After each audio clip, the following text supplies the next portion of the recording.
Shalom, shalom, shalom. First and foremost, all praises and the blessing is due to Yahweh Bashem Hamashiach wa Malak Yahushai. Secondly, this is Brother Yardam, the BF at Detroit, coming back at you with yet another cold cut. I'm going to kick it off with the book of Revelation, chapter 3, verse Slakia.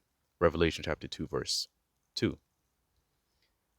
Now, this is John writing into the churches, and he's addressing their issues and really touching on the pros and the cons through the Spirit of the Lord.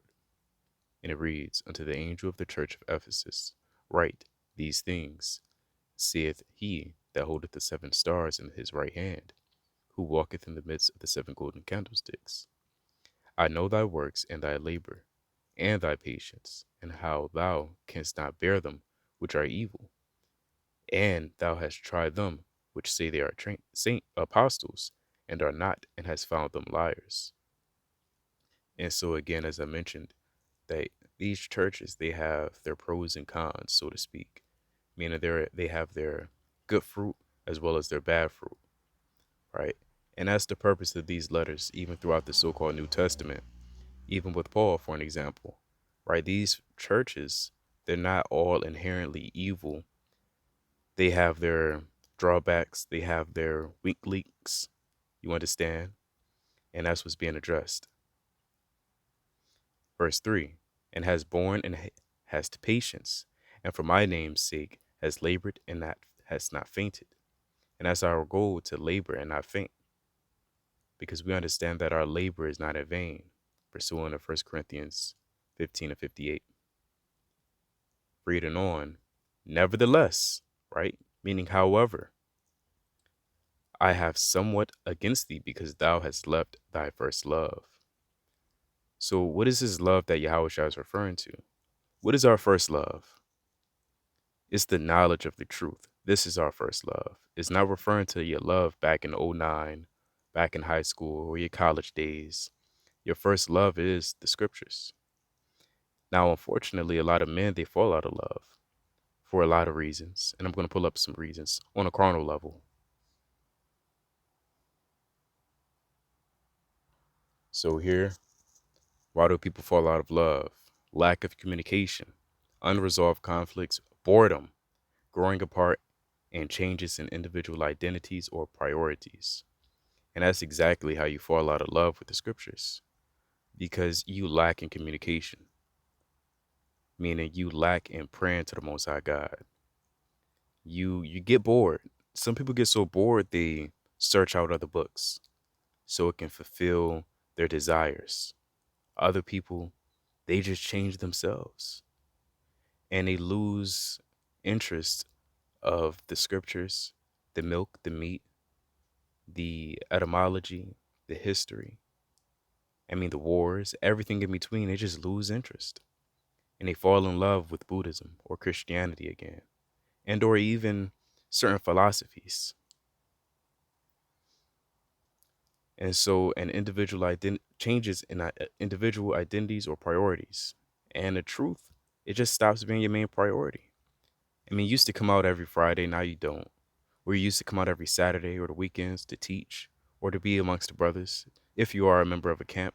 But now you just stopped. You got bored. It slowly withered away. Because in the beginning, you were never like that. Or perhaps, you used to read 2 chapters a day and now you just read a verse a day. You know, these things are how do I say, they're Slovakia. There are reasons why you're falling out of love. You don't just fall out of love. I mean, you can essentially fall out of love in one day, but I mean, there's always signs, is what I'm saying. And so even Yahweh Shai through the Spirit can see these signs. He's addressing them. That's why people have counsel. That's why they have relationship counselors. They see the signs that the individuals can't. Also contributes to feeling of love fading. And so these men, they used to labor in the Lord, and now it just faded away. I mean, yeah, that's why you have to examine yourself.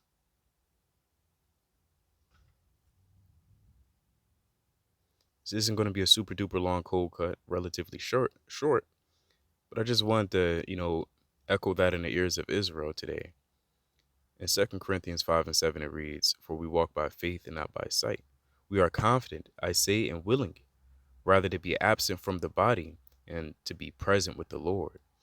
And so you got to be present with the Lord at all times, right? Being present means you're making yourself open unto Him. You're allowing your world to revolve around Him, not the other way around. You understand?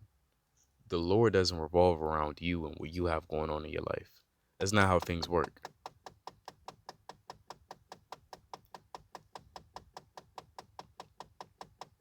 Let's get one more precept. Salakia. 2 Corinthians 13 and 5. Examine yourselves whether ye be in the faith. Prove your own selves, know ye not your own selves how that Yahushua Hamashiach is in you, except ye be reprobates.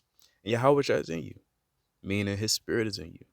And by that, when you acknowledge and accept Yahushua, right, in the role in the hierarchy that He's placed in, then He walks in you because you follow after His word as well.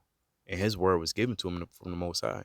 But Him being our example, our perfect example in the flesh on earth, you keep His words by doing them.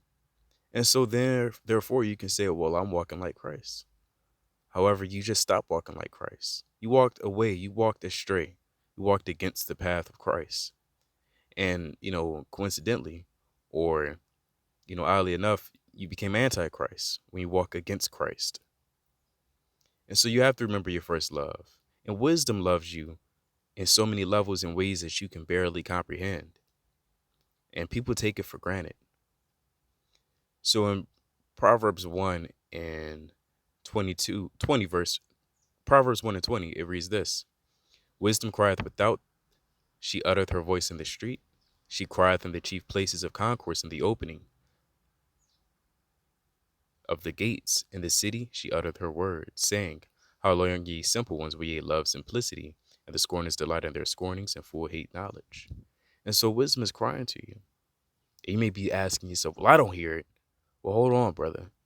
When you see that one precept, when that one video pops up on your For You page, and when the Lord is just telling you to pray, perhaps through another person or even dream, and you ignore it, you love simplicity. You love the scorning. You love, or you hate knowledge, actually. So wisdom is crying into you, and you have to hear. You have to hearken. The Lord said, the sheep hear my voice, and they follow. So ask yourself, have you been hearing the Lord's voice lately? Ask yourself, have you been that person that used to be coming to the truth? Or did you just slowly take your foot off the pedal? And you stop praying and reading and fasting and talking about the precepts, and you just, oh, well. Don't be that guy or sister. But with that, I'm a bid Israel Shalom. Abaratazah Israel has been edified through the spirit and power of the Lord. Kwame Yasharallah.